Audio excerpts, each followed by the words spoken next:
ಅಖಿಲ ಭಾರತೀಯ ಸಂತ ಸಮಿತಿ ಕರ್ನಾಟಕ ಪ್ರಾಂತ ಇದರ ಕಾರ್ಯಕಾರಿ ಸಮಿತಿಯ ಬೈಠಕ್ ಮಂಗಳೂರಿನ ಗುರುನಗರದ ಓಮಠದಲ್ಲಿ ನಡೆಸಲಾಗಿದೆ. ಸಮಿತಿ ಅಧ್ಯಕ್ಷರಾದ ಮಹಾಮಂಡಲೇಶ್ವರ ಸ್ವಾಮಿ ಓಂ ಶ್ರೀ ವಿದ್ಯಾನಂದ ಸರಸ್ವತಿ ಓಮಠ ಮಂಗಳೂರು ಇದರ ನೇತೃತ್ವದಲ್ಲಿ ಈ ಬೈಠಕ್ ನಡೆಸಲಾಗಿದೆ. ಅಖಿಲ ಭಾರತೀಯ ಸಂತ ಸಮಿತಿಯ ರಾಷ್ಟ್ರೀಯ ಮಟ್ಟದ ಸಂತರುಗಳನ್ನು ಒಳಗೊಂಡ ಸಮಿತಿಯಾಗಿದ್ದು, ಕರ್ನಾಟಕದಲ್ಲಿಯೂ ಪ್ರಾಂತ ಸಮಿತಿಯ ಮೂಲಕ ಇದು ಕಾರ್ಯ ಮಾಡ್ತಾ ಇದೆ. ರಾಜ್ಯದ ವಿವಿಧ ಮಠಗಳ ಹಲವಾರು ಸ್ವಾಮೀಜಿಗಳು ಈ ಅಖಿಲ ಭಾರತೀಯ ಸಂತ ಸಮಿತಿ ಕರ್ನಾಟಕ ಪ್ರಾಂತ ಇದರ ಸದಸ್ಯರಾಗಿದ್ದು, ಇದರ ಮೊದಲ ಬೈಠಕ್ ಇಂದು ನಡೆಸಲಾಗಿದೆ. ಹಿಂದೂ ಧರ್ಮದ ಮೇಲೆ ಆಗ್ತಾ ಇರುವ ದಬ್ಬಾಳಿಕೆ ಹಾಗೂ ಲವ್ ಜಿಹಾದ್ನಂತಹ ವಿಚಾರಗಳ ಬಗ್ಗೆ ಬೈಠಕ್ನಲ್ಲಿ ಸ್ವಾಮೀಜಿಗಳು ಚರ್ಚಿಸಿದ್ದಾರೆ. ರಾಜ್ಯದಲ್ಲಿ ಹಿಂದೂ ಧರ್ಮದ ಮೇಲೆ ದಾಳಿಗಳು ಹೆಚ್ಚಾಗ್ತಾ ಇದ್ದು, ಈ ಬಗ್ಗೆ ಕೈಗೊಳ್ಳಬೇಕಾದ ಕ್ರಮಗಳ ಬಗ್ಗೆ ಸ್ವಾಮೀಜಿಗಳು ಚರ್ಚೆ ನಡೆಸಿದ್ದಾರೆ. ಬಳಿಕ ಈ ಬಗ್ಗೆ ಮಾಹಿತಿ ನೀಡಿದ ಓಮಠದ ಶ್ರೀ ವಿದ್ಯಾನಂದ ಸರಸ್ವತಿ ಅವರು, ಕಳೆದೊಂದು ವರ್ಷದಿಂದ ರಾಜ್ಯದಲ್ಲಿ ಹಿಂದೂಗಳ ಮೇಲೆ ದಬ್ಬಾಳಿಕೆ ಹೆಚ್ಚಾಗಿದೆ.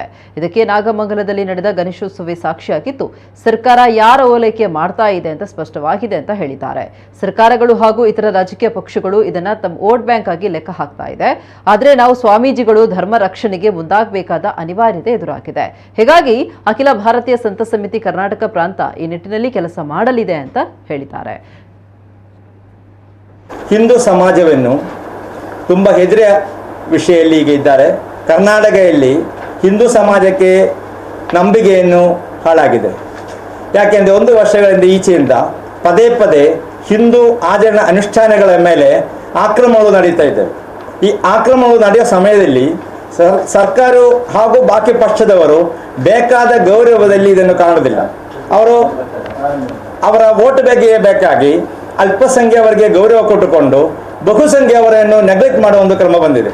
ಅದು ಯಾಕೆಂದರೆ ಬಹುಸಂಖ್ಯಾತವರು ಒಂದು ಸಂಘಟಿತವಾಗಿ ಇಲ್ಲ ಎಂದು ಅವರಿಗೆ ಗೊತ್ತಿದ್ದ ಕಾರಣ ಅವರು ಹಾಗೆ ಮಾಡ್ತಾರೆ. ಈಗ ಕೊನೆಗೆ ಆಗಿ ನಮ್ಮ ನಾಗಮಂಗಲದಲ್ಲಿ ನಮ್ಮ ಗಣೇಶ ಹಬ್ಬವನ್ನು ಮಾಡುವಾಗ ಸಹ ಗಣೇಶ ಹಬ್ಬ ಯಾರನ್ನು ಆಚರಣೆ ಮಾಡಲಿಕ್ಕೆ ಮುಂದೆ ಬಂದಿದ್ದು ಅವರ ಮೇಲೆ FIR ಮಾಡಿ ಗಣೇಶ ವಿಗ್ರಹವನ್ನೇ ತೆಗೆದುಕೊಂಡು ಅರೆಸ್ಟ್ ಮಾಡುವಂಥ ಅವಸ್ಥೆಗೆ ನಮ್ಮ ಈ ಕರ್ನಾಟಕ ಸರ್ಕಾರ ಬಂದಿದೆ. ನಾವು ಯಾವ ಪಕ್ಷಕ್ಕೆ ವಾಪಸ್ ಅಲ್ಲ, ಯಾವ ಪಕ್ಷಕ್ಕೆ ನಾವು ಸಪೋರ್ಟ್ ಇಲ್ಲ. ಹಿಂದೂ ಸನಾತನ ಧರ್ಮವನ್ನು ವಾಪಸ್ ಮಾಡಿ ಯಾವ ಪಕ್ಷ ಆದರೆ ನಾವು ಅವರನ್ನು ವಾಪಸ್ ಮಾಡ್ತಾರೆ. ನಮಗೆ ಇದು ಭಾರತ ಅಂದರೆ ಹಿಂದೂ ರಾಷ್ಟ್ರ, ಅದರಲ್ಲಿ ಎರಡನೇ ಮಾತಿಲ್ಲ.